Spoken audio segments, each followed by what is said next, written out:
But I think you're too eager. You want a magic solution. There is no silver bullet. It's a slow war of attrition to find the truth. For society, for history, it's a slow war of attrition. Be prepared.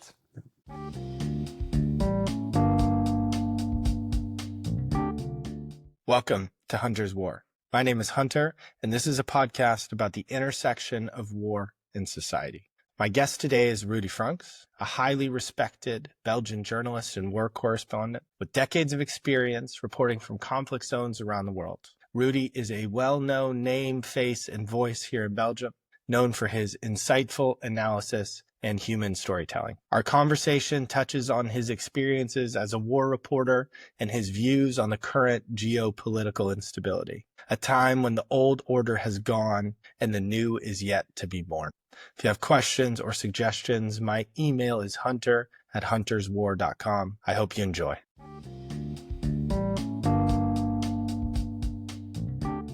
So you put out a documentary or piece on Korea and Belgians in Korea, and you spoke about the importance of remembering.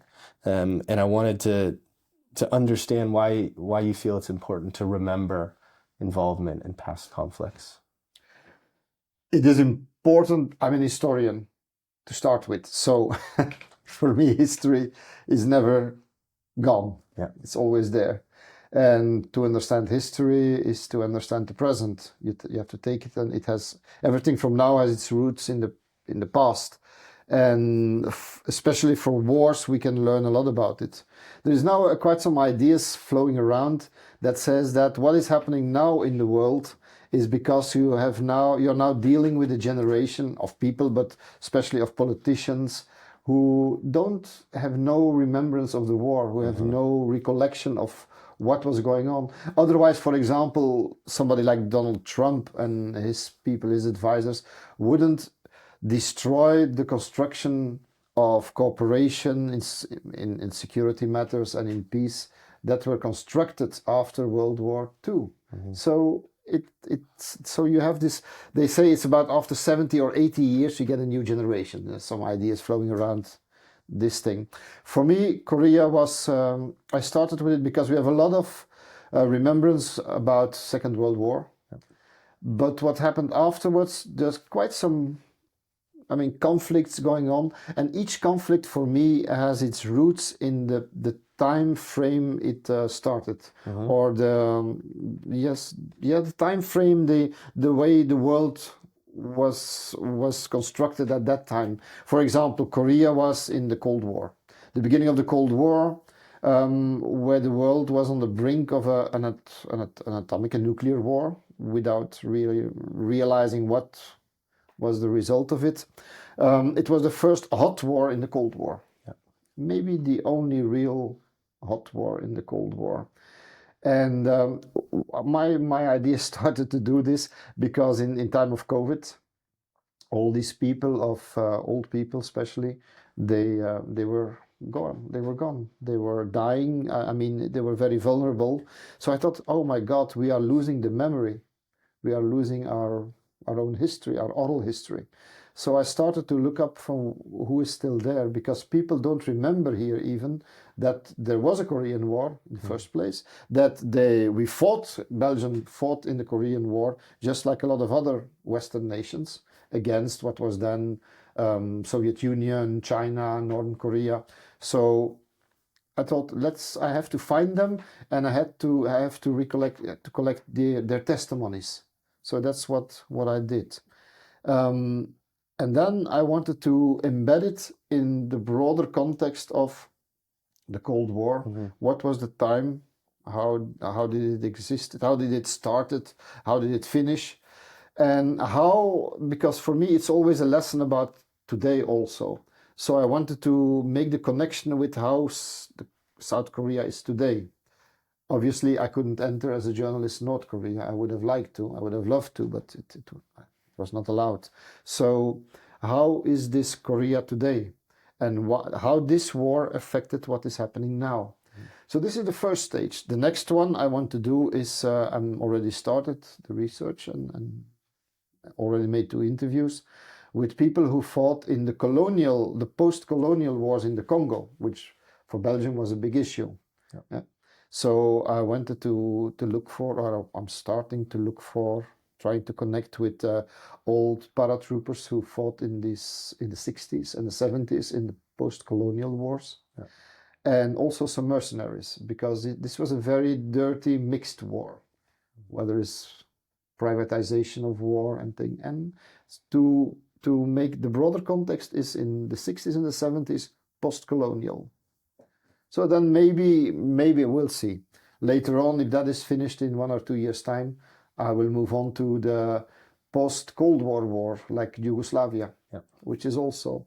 And then in the 2010, it will be the war on terror with Afghanistan. Yeah. Each of these periods, Belgians played quite a prominent role in these wars. So I thought this was a nice way of telling history. Telling history, and what is the hope of those who watch it? Obviously, as you mentioned, it's important not to forget these moments, but this is something that could disappear if it's not kind of presented in a way. But what do you want the audience at the end of all of this to come away with? That the past is never gone. It's still there, and it has impact on now. For example, for Korea, it's obvious now you still have this division, North and South, and the threat of North Korea and nuclear. Certainly in the actual period where North Koreans are going to fight with Russia in Ukraine, and where South Korea is selling the airplanes to Poland. But for the same thing in the Congo, I mean, they're still fighting in the same areas as in the 60s for what's inside and under the ground, for the rare earth material, the uranium, the cobalt, coltan. They're all fighting for the same thing. Mm-hmm. So this is not gone. So to understand the war of now, you have to go back to the origins and where it started. Yeah. So one of these old soldiers, in that case was a paratrooper, he told me, yes, but you know, in the beginning of the 60s, we had the first clash and we had to intervene to stop the killing of Tutsis by Hutus on the border with Congo and Rwanda. So I thought, well, it's exactly the same what is happening now. So that's the reason for me to do it. For me, history always has to have a meaning in the present. Yeah. And maybe going back to the origins, as you mentioned, a bit about your story, if we could touch on. I know you mentioned you were a history student. I think you talk about wanting to be a part of history in the early days and becoming a journalist. And you, in one of your first assignments, or maybe the first serious one, you go to follow the celebrations of the fall of the Berlin Wall and end up on the front lines of the Romanian Revolution. Do you mind sharing a bit about that story and how you kind of came into that? Yeah, I studied history. I'm an historian. Then I started to work at university in a study center on peace and conflict in Leuven University here. So, but after 2 years, for me, what the theories I was dealing with were never exactly the reality as I like to describe it. They asked me to find examples in history, that's to say, for example, the Japanese-American War or all these wars, to show how the theory was matching reality. But it was never matching 100%. It was always, reality is always something fishy about it. So I'm rather from the school who wants to describe reality. And I thought, well, I want to do it now and write a chronicle of our times and write the reality of now with the knowledge of an historian and with the questions that somebody from history would ask. So I decided to go and for journalist, but I gave myself a few years, 2 years, 3 years. I said, that's the time that I want to see if it works for me and if I have the possibility, if I have the chance to go to places where history is written, nowadays history. I didn't want to go to make, the traffic jams on here, whatever. So I don't like that. I mean, it's not my temperament. I wanted to live history and to describe it. And then history started to change because history was frozen. The 80s were a frozen kind of Cold War. And then history came in a rapid. For me, I learned that history is moving by rapids, by zoof, and then it's going ahead. And suddenly it started to move when I started in the fall of the Berlin Wall, all these things. And I ended up in the Romanian Revolution, and this was the first... You hitchhiked into it. Yeah, I hitchhiked into it. I mean, I went there, and a lot of colleagues, they came back because they said, oh, this is war going on. This is not a party. So it's a war. Shooting, killing, whatever. Mm-hmm. I stood at the borders and I said, no, I won't go back. This is my chance. And I hitchhiked. And they took me. And I went to the war, and then it never stopped. Yeah. It never stopped, basically. So, but I discovered there that this is what I want to do. I said, yes, this is it. Yeah. And I really never had a second thought about entering the war. I didn't even, there was no doubt in my mind that I had to go inside. While the others went back home because they said it's, I don't know, too dangerous. We don't have the gear. We don't have nothing. I had nothing. I mean, nothing. What I have now, after 30 years, you have all the things. You have, the gear. You have the experience. You have the training. You have so many things. But at those days, I had nothing, and still I didn't hesitate. Yeah. So for me, because this was what I wanted to do, and when I came out of this war, I remember 2 weeks later, I said, yes, this is it. This is my life.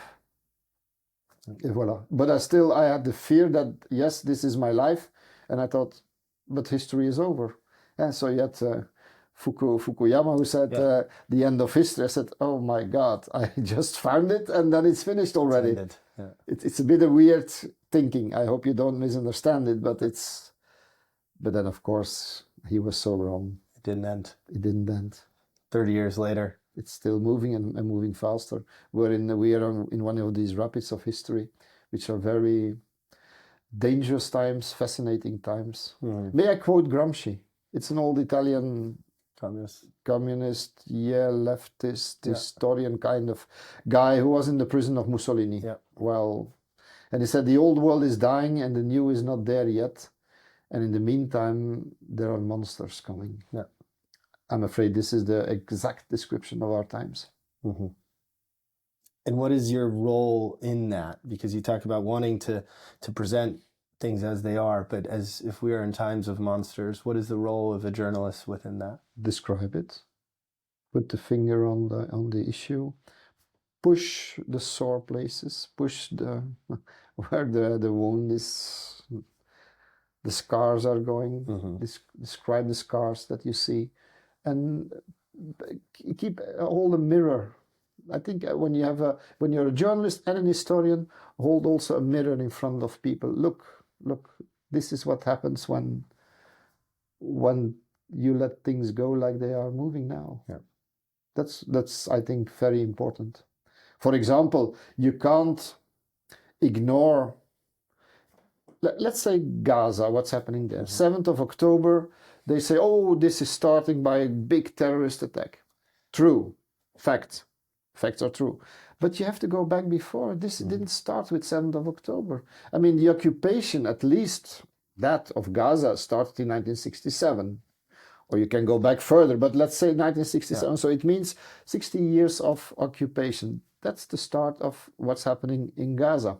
And how can you talk about this history of Gaza and take it as a small local conflict? No, this is for me, when you hold the mirror for the people, let's think about it.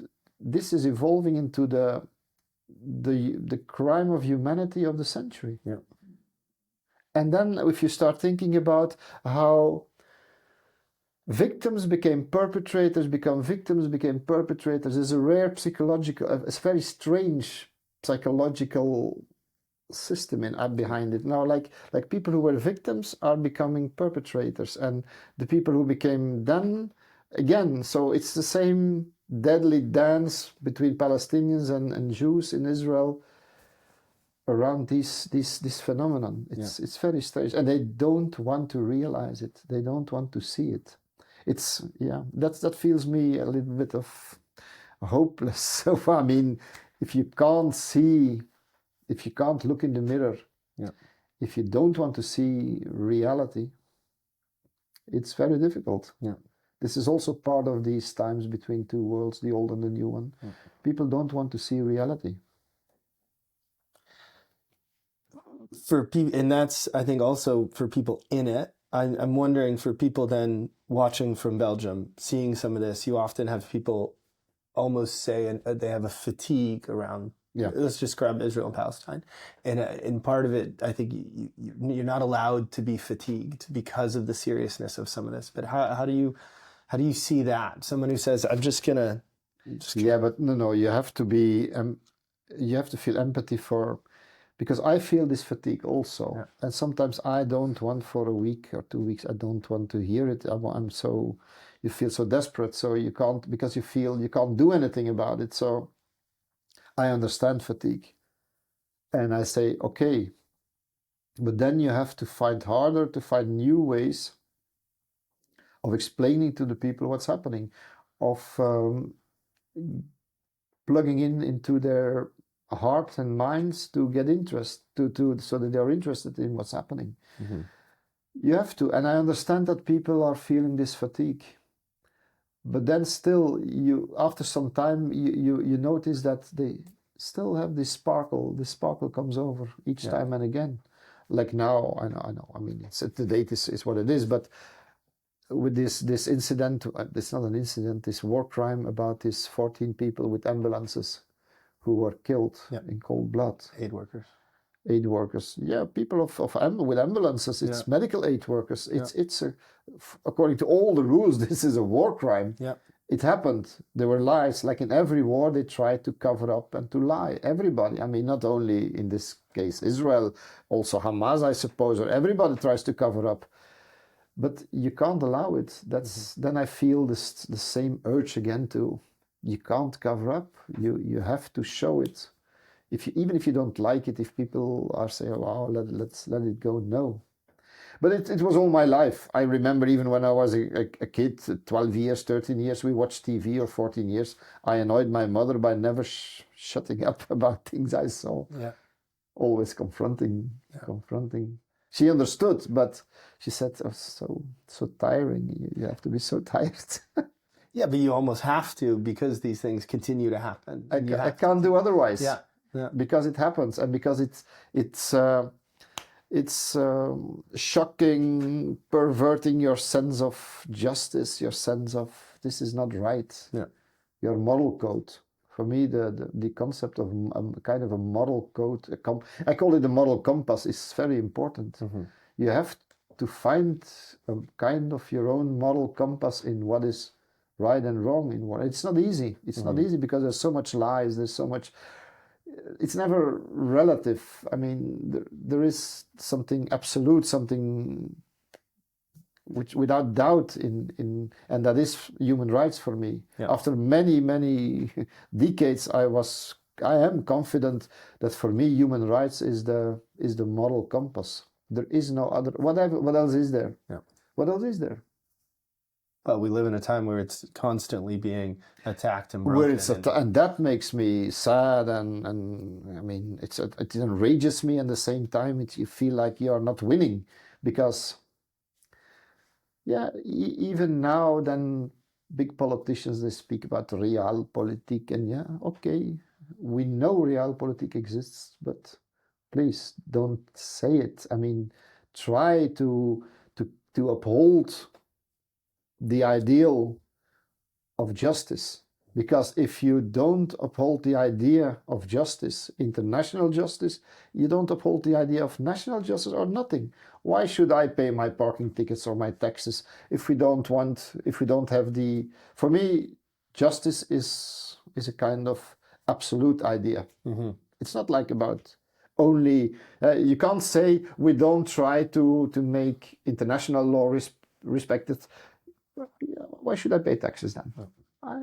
If there is only one rule, the rule of power and abuse of power, then everything goes. Yes. For me, in my mind, there is. I don't like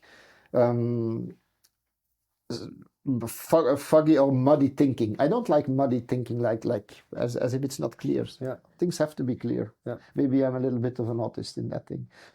Well, I I'm think a bit autistic, but still. yeah, but it's also, I think, an important thing to push against. And I think I not struggle with, but you're mentioning something incredibly important, pushing against a wave geopolitically that's going in the other direction. Just taking the Trump administration, which is cherry picking, but the way they are treating international alliances, international laws, They, in international 2 months' time institutions. or in a few months' time, they managed to destroy the whole fabric of international cooperation. In a way of it's about development aid, it is about cooperation in vaccines, it's about cooperation on the World Health Organization, World Food Program. It's destroying the idea of cooperation is better than than the zero-sum game, like I can only win if I destroy the other. That's what they are. They are the kind of a primitive zero-sum game people. Yeah. How do we push against that? How do we as individuals, right? Because there's a power that comes with what they're doing. How do we push against that? There is only one hope. I mean, that's continue to push and to connect with people in... It's the fabric of civil society, I think. It's the only way. It's the only way. You don't have the guns and the billions that their people have. You only have the connection of civil society. It's the way it worked against Nixon. If you take the States, it's the way it worked. But sometimes you get setbacks. It's the way it worked in Czechoslovakia in 1968. But they have to do it again in '89. So sometimes it takes time. It takes suffering, blood, sweat. But it's the only way. And the only way society changes and politics changes is by the movement from on the grassroots movements. Yeah. It's the same thing. If it doesn't come from inside, it will never happen. Yeah. Look at Congo. How can Congo grow into a decent society where they can use at least all their national resources, which are huge, which maybe could be the richest country in the world, yeah. But in practice they are the poorest people in the world. If it doesn't come from grassroots, yeah. It has to, because on the top it's always the powerful and the corrupt. It's sad to say so, but it is. I mean, the less the rule of law exists or is respected, the more you have corrupt people who run the show. Yeah. So that's why, for me, for example, we can have endless discussions about we have to bring democracy, like all these wars I saw in Afghanistan, yeah. Iraq. I lived through it. We bring democracy. Oh my God! Of course you bring democracy. Democracy is a set of rules. Yeah. It's an idea also. But they use it as a set of rules. But this set of rules didn't apply to these societies. So how do you find a set of rules that apply decency and the rule of law to these societies? The rule of law and respect for some values. That's what you want to apply. Yeah. Because, for example, I was in Iraq when there were the first elections. How stupid was it to say, we bring democracy like we bring some invention from, like they did after the Second World War, and we bring it there now. And then I spoke with the sheikh. And he said, of course I will elected. He says, I mean, the elections would happen 1 minute later. Of course I will be elected. My tribe consists of 365,000 people who are going to vote. I tell them to go to vote and to vote for me. Clear. Yeah. So why have these elections? Of course you have to, but it's about the rule of law. It's about coexistence. It's about the things you install in a society. Yeah. And there's a piece of that I think you touched on the beginning, that on the activism and the under, the ground floor of change, which sometimes can represent itself in community activities. So if we're talking about Eastern Congo, some of the things that are done locally, but also protesting here against things that are happening. So students at the university protesting its connections to Israel, or even City Hall putting the Palestinian flag on the But side. at the same time, people at the bosses of the universities who are keeping their mouth shut and who are putting pressures on professors and students to also keep their mouth shut. Yeah. then I think, how is it possible? I mean, if the people who have the conscious of our times and society are afraid, then you can do nothing. They have the obligation to speak out and to be open about things. If they say, yeah, but if we do this, we lose our funding, and if we lose our funding, somebody else, another university will run away with it, and blah blah blah. What is the moral code of, what is the use of having a university from the Middle Ages until now, which has the Renaissance and all the yeah, I don't understand. I don't understand it. Are we not aware of what the consequences could be of that? I'd call it a weakness, but is it that we just don't understand the direction that takes us if we all stay quiet? Yeah. Of course. Of course. I mean, if you say it will change, it's okay, it won't be that bad. You know, if you have a sense of history, you know that there was still other times in history that people also said, yeah, but you know, it won't be that bad. You never know. Then you know you can't be lenient on these things. You have to. Who was this guy? Was this a Protestant vicar?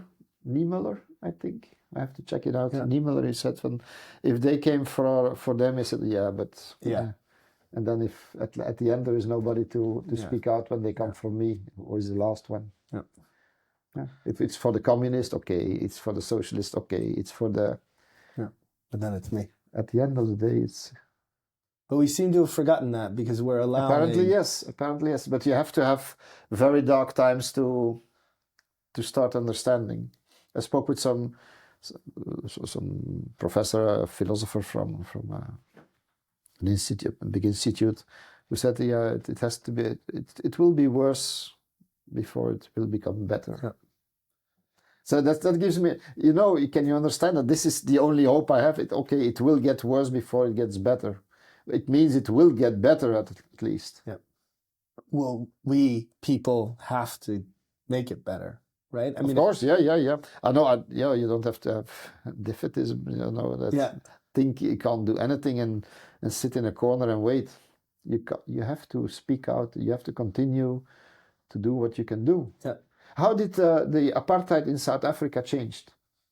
Partly because there was a movement from below. You had this violence for so many years. You had this oppression. You had all the powers of the world were against them, and still at the end it changed because they realized that they couldn't hold it, and conscience in the world changed, and people in the world started to have this, for example, this boycott. Was this the important key cornerstone of the change? I don't think so. Maybe not, maybe yes, but at least you had the feeling that you could do something. You have the same feeling now. You can, of course you can. What can we do? Don't buy anything, for example, from where you think this is an unjust system. Yeah. We start on a government level. We start with buying the Russian gas, for example, but it goes down to you as an individual. Yeah. If you want to buy things from oppressed systems or not. Yeah. Pick your conflict. I'm not going to say you have to boycott this or that, but you can. Yeah. It's very easy if you want to. Don't buy a Tesla. No. I wouldn't. I don't have one, but for sure I wouldn't. I hope he would send them all to Mars, his Teslas. Yeah. And collectively we can put pressure on either our representatives or others in order to kind of begin to change. Of course. Yeah. For sure. And vote. I mean, you have the right to vote. For us, democracy is a vibrant system, but vote for the things you think it's important. And if you say these parties are defending my idea about the world, then vote for them. Yeah. And put pressure on them. When you see them, speak out. You have social media, use them. Yeah. I mean, yeah, that's a difficult one. First get out of X and then try to find other ways to put blue pressure. Sky, right? Yeah, but blue sky is maybe too much of a for your bubble. preaching for in your own bubble. Yeah. But maybe then on because some of the activism or boycotting is often about what we're doing here to protest something farther away. In your reporting, you started in Eastern Europe. The global conflicts, they happen everywhere always, but really began to shift in the 2000s to the Middle East, Central Asia, Africa. They've come back a bit with Ukraine. You're reporting as with the New Iron Curtain. The war has come home a bit. Yeah, that's true. That's a nice one. War has come home. Yeah. But it has. It has, right? Yeah, it's in our own backyard now. And it changes more than people would think. If you see the sign of the times now in Western Europe also is... when I made the New Iron Curtain kind of documentary along this, I thought people here, they don't think that this is really our world. It's the Iron Curtain moved for about 1,500 kilometers or 1,000 miles from through Germany now to the border of Russia. But nowadays, it's the sign of the times is that we are in a kind of how do you call it? Run for new weapons. We want to give more money, 2%, 3%, 5% in the arms race, and not only the arms race, militarizing our society. Yeah. It's like all the generals can come with their wish list now and say, "Oh, I want the most flashy new toy in town, which is then this airplane or that gun." Security and how society evolves is more. I hope that they will have this discussion. That it's more about. It's not only about military and guns. It's about an arms race. It's also about what kind of a society you are defending, what kind of values you are defending. What is security? What is security? Security is much more than that. Yep. The biggest fear for Putin and Trump is not that the other one has a bigger gun. It's the ideas that the other one has. Yep. It's the values that could tempt the people to follow that they don't like. That's the biggest threat to them. That's the biggest fear of them. Yep. So play on their fear. A good suggestions would then... I should have told it more than that. Trump cut the Radio Free Europe funding. Yeah. What did put the change into Eastern Europe? It was partly, it was the arms race and the war in Afghanistan, but it's the exhausting of the Soviet Union. But it was also the people who woke up through knowing. I heard the radio. And that was Radio Free Europe as a symbol. Yeah. Then you cut this. Instead of buying the next plane, we have already, I don't know how many planes, 28 or 32, I don't know. Instead of buying 5 more, why don't we build this radio free or online free Russia, online free whatever? That's maybe more efficient in spreading your values, your ideas, and in preventing war. Yeah. I like that idea because the Voice of America, Radio Free Europe disappearing is something that worries me strongly, not just Europe, but across Southeast Asia. It's across all the world. Invest in that. That's what they called when I worked at the study center on conflict, there were the 2 schools. You had soft power and hard power, the realists and the idealists. These are two Voltaires. Yeah. But we forget the soft power. Yeah. Maybe Obama was too much of a soft power because Joseph Nye, the big thinker of soft power, was his advisor. But now we forget it. I mean, don't cut the soft power. Yeah. No. That's our strength. Where then, it's soft power, but you also talk about the... bring a big stick. Like the other ones. I mean, don't be naive. I mean, I'm not naive. Yeah. But if we look at Belgian society, people are often emphasizing the big stick. Do we have the military ready? No. Yeah. But what is the soft power side that we could be doing, Western Europe in general, in order to become resilient to, in this case, Russian aggression or influence campaigns and things like that? How do we build a resilient society? Oh, the society, this is the difficult stuff, of course. Awareness. Yeah. that's what people can do. Be aware of what's happening. Be aware of how social media work, how you are manipulated, how inform yourself. Invest in information, in correct information, in fact-checking. Don't cut fact-checking like this bloody billionaires do in the first row of the inauguration. Yeah. Do the opposite. That's your strength. Not spreading lies and whatever of kind of disinformation. Try to check. Yeah. I mean, I always say, I mean, we can discuss about interpretation of things, but the facts are holy. The facts are the facts. There is no alternative facts, like some lunatics try to say. Yeah. And so invest in that. That's what our society can do for create resilience. And then protect through cybersecurity all these things. Security is more than only tanks and guns and planes. Mm-hmm. Security is all these things. You need the guns, of course, but for sure you need the other things also. Yeah. I want to touch on your reporting a little bit, because I think one thing you've done, I believe, is you've created space for reporting on women in conflicts. Yeah. Talk to me about that, because it's often an overlooked part of conflict. No, it's not only women, it's children, it's the psychology of people in conflict. For women, it was quite clear, because I was confronted with it when I went to Afghanistan, and I was from the beginning when I followed in the Arab world. You had these research reports who said that what are the reasons why the Arab world was still torn apart by conflicts for 100 years while they were on top of it, and now they declined. I mean, I know it's Bernard Lewis, I think. Mm-hmm. I'm not the only, no, he was not the only one, but he popularized it. But there was a UN report about it. What was the reason why this decline came? Probably you know it. It was about education, which was lacking, and a lot of things. Education, especially, but also if you don't give space to half of the creative potential of your society, you lose. Mm-hmm. You lose. Punt. That's it. So then you see these societies where this women's rights is the half of your creativity. And then in Afghanistan, it came to an extreme, what I saw there.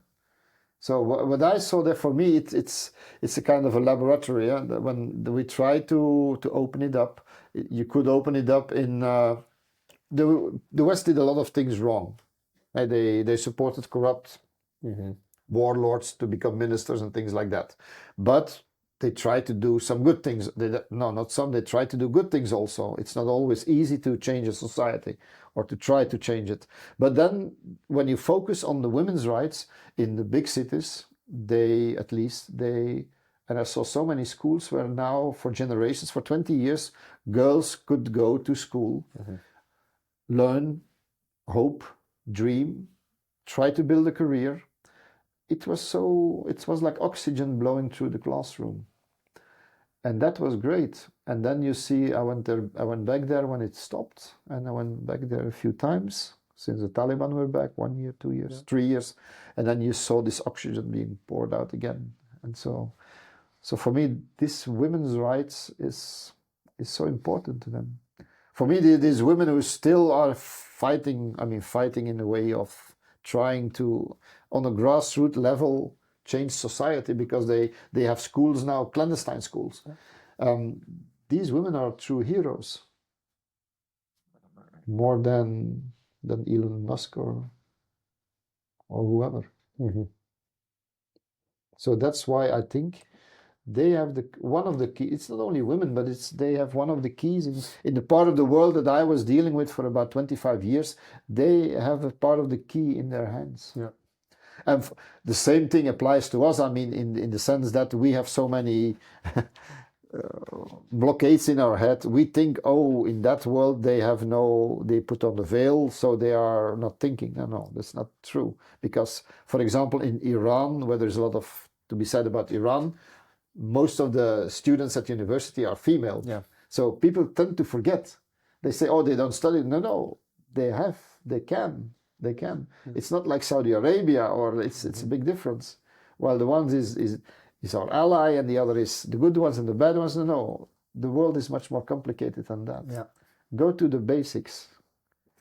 How many girls are studying, are becoming doctor, engineer, medicine, and so on? Mm-hmm. That then is often challenging for people who are not focused on this to understand the complexity of foreign policy, of the difference, and it sounds very superficial, but the difference between Saudi Arabia and Iran. Someone not paying attention goes, it's the same. Or this is our ally. Yeah, but then it changes sometimes. Yeah. Strangely enough. Yeah, so Saudi Arabia is now it's again our big good guy, the friends. But if you're not But after 9/11 it was the bad guys because of Osama bin Laden. But then how do you follow that? How do you help the individual, the average person who wants to have that moral compass, wants to believe they're following through on things? Take them to the society level, take them to the level of individual people, take them to try to, and for example, how do you make a difference between Sunni and Shia? I mean, you can't explain the difference between Saudi Arabia and Iran without speaking about history, speaking about the difference between Sunni and Shia. And then people, what they here tend to understand is if you say, well, you know, Protestants and Catholics, it's a little bit the same thing. In a certain way, it's the same, with the same history of violence and things like that. And then go to at what level of society, how are they dealing with people? Are they respecting the law? Are they just cutting heads or hands? Or are they preventing women from, I don't know, all these things. Try to translate it to a level and language that people can connect with their own world. Yeah. But that's dangerous to those in power who often want to limit the view of another side because it is easier to create the other when you don't quite understand. So you're coming in as a reporter, a journalist, telling the stories of these humans, showing the connection at a societal level, and being attacked for it, right? We're in a time of systemic targeting of journalists. In some countries, literally, they're killing them. Gaza, 160 dead already. So, yes, that's true. What does that do to your field? I would say your colleagues. How does that change the world of reporting and war correspondence and telling these stories that need to be told? I don't feel the people I know or follow or I see their work. They keep on going. They hold the line, let's say. But of course, it's affecting. The whole thing of social media is caught us by surprise with the Arab Spring.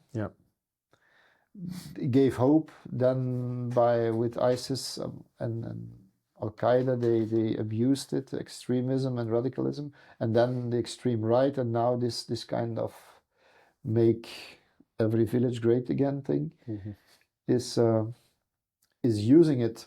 So it's difficult because you have a lot of hate speech now, you have a lot of violent atmosphere in this social media.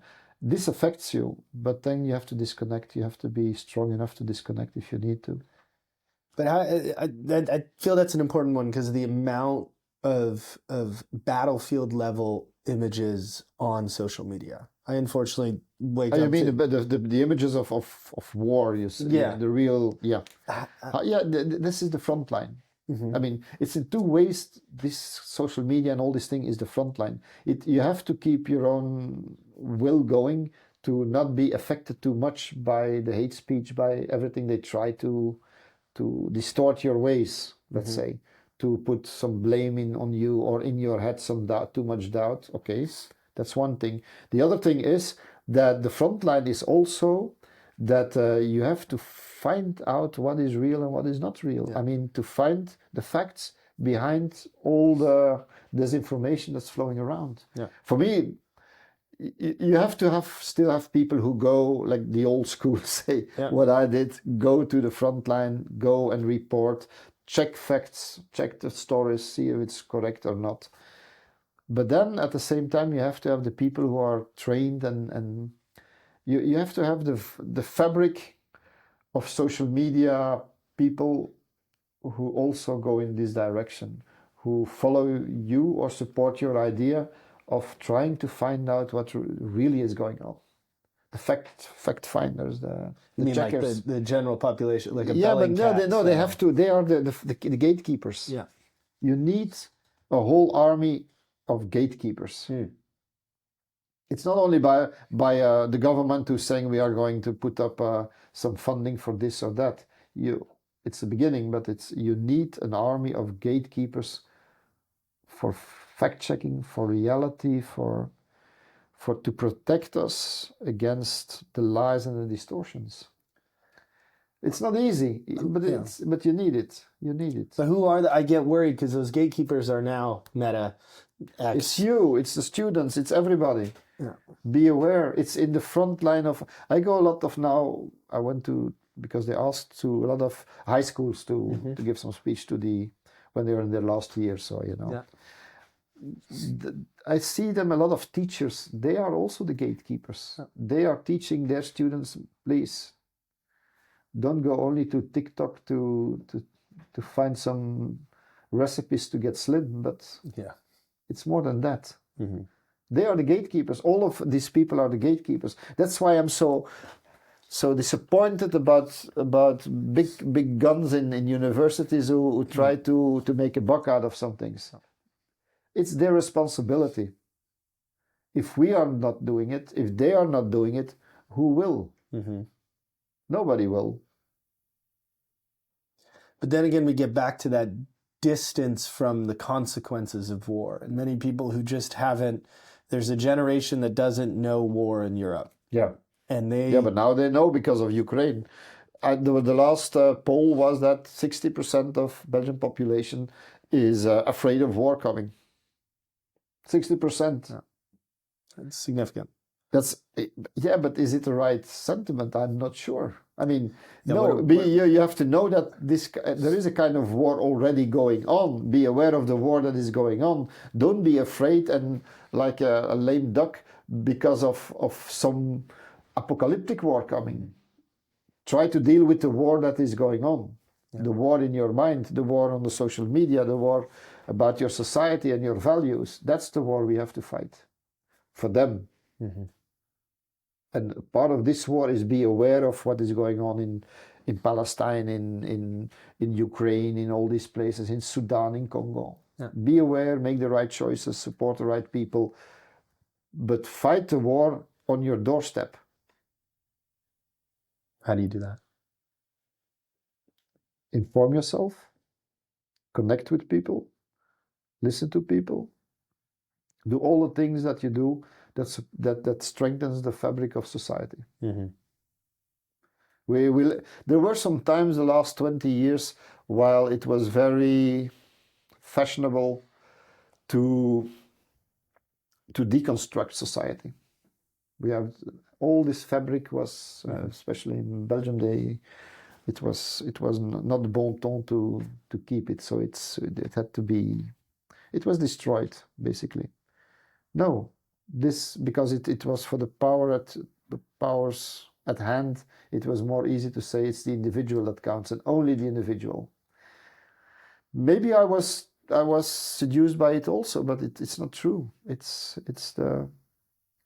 A society can live and can have feel tolerance and be interested in others if you are connected. It is what it is. I think it's the nature of humankind, I suppose. We realized it, I think, during COVID times when everybody was locked up in his own little island at home. I'm curious if we can transition a bit to the learning from some of what you've seen, channeling a old friend, Arnaud Resquin, in Mobile School Streetwise, and learning from street kids. What can we learn from those who have been affected by conflict? Humanity. I mean, I wouldn't be sitting here if there wouldn't be plenty of people who make the right choice and do the good things. It was very easy for many people in war zones to betray me, to sell me. There were times that there was a bounty of $1 million on my head when they could caught a foreign journalist in Baghdad or in Syria and sell it to ISIS or to Al Qaeda. They didn't.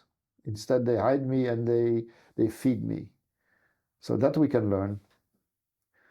Despite all the terrible things they were living through, they made the right choice. And they live they just all have the same aspirations. Live a good and honorable, okay, you can discuss about honorable, but a good and honorable life with their kids going to school and coming back alive at noon. Mm-hmm. For them, that was happiness. That we can learn from them. For them, that was happiness. What are we not talking about? What am I not asking you about that's important to be said when we're discussing society and individuals and conflict in this world that is filled with monsters? Well, monsters are growing. It's not that it's full with monsters. I mean, they are growing and they're taking power. Mm-hmm. But what needs to be discussed? What are we not? Because sometimes in the conversations, and kind of getting to the end here, we'll wrap it up, but I sometimes listen, I go, we're still not holding, and you're doing that in your reporting, but truth fully to power. We're still not pushing hard enough. We're staying in a comfortable zone often. But I think you're too eager. You want a magic solution. There is no silver bullet. Yeah. I mean, to be in war language, there is no silver bullet. It's a slow war of attrition. Mm-hmm. To find the truth. For society, for history, it's a slow war of attrition. Be prepared.